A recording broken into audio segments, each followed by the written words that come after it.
In the heart of the Amazon, where the water flowed with life, lived a tiny piranha, known as Pippin, with a seemingly insatiable appetite. Pippin was small, but his hunger was great. A hunger that consumed him, day in and day out. One day, Pippin found a fish, large and round. It swam slowly, its scales glistening in the sun. Pippin, with a grin, began to chase. This was his chance to satisfy his insatiable taste. He swam swiftly, faster than the wind.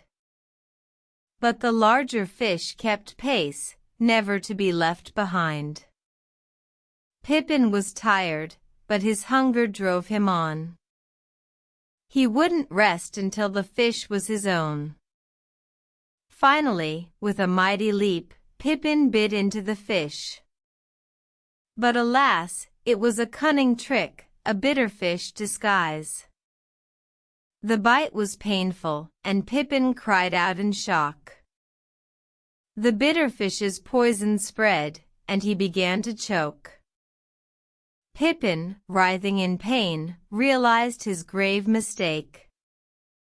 His greed had blinded him, and he had paid the price. He vowed to learn from this, to be more careful. To understand that taking more than you need can be hazardous. From that day on, Pippin learned to eat what he could, and to leave the rest, not to be greedy and unruly. He grew stronger, wiser, and lived a long life. A lesson for all to learn, a story to retell. Moral: greed can lead to self-destruction. Take only what you need and live with no corruption.